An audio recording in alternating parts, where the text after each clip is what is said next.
মাদারীপুরের মোস্তফাপুর ফলের আড়তে জমজমাট মৌসুমি ফল কেনাবেচার কাকডাকা ভরে ছুটে এসেছেন দূর দূরান্তের পাইকাররা।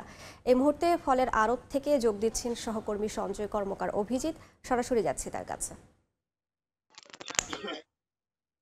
কাকডাকা ভোরে শুরু হয় এই মোস্তফাপুর ফলের আড়তে কেনাবেচা। ঢাকা বরিশাল মহাসড়কের পাশে হওয়ায় বেশ জনপ্রিয় এই আড়তটি। বর্তমানে মৌসুমী ফলের কেনাবেচার ধুম পড়ে যায়। বিশেষ করে এখানে আম, কাঁঠাল, পেয়ারা সহ বিভিন্ন ধরনের ফল এখানে কিনতে আসেন পাইকাররা। এখান থেকে ফল কিনে নিয়ে খুচরা হাট বাজারে বিক্রি করেন তারা। আচ্ছা, অর্থাৎ ভোরের আলো ফোটার সাথে সাথে এখানে ভিড় পড়ে যায় এবং দূর দূরান্ত থেকে পাইকাররা যেমনি আসেন তেমনি বিভিন্ন ধরনের যে ফল নিয়ে আসা হয় সে ফল দূর দূরান্ত থেকে ফলগুলো নিয়ে আসা হয়। বিশেষ করে বিশেষ করে বগুড়া, রাজশাহী থেকে এবং ফরিদপুরের পার্শ্ববর্তী জেলা মাগুরা, ঝিনাইদহ থেকে বিভিন্ন ধরনের ফল নিয়ে আসা হয় এখানে পাইকারি বিক্রি করতে। এখানে স্বাচ্ছন্দ্যে কেনাবেচা করতে পারেন আড়তদার এবং পাইকাররা।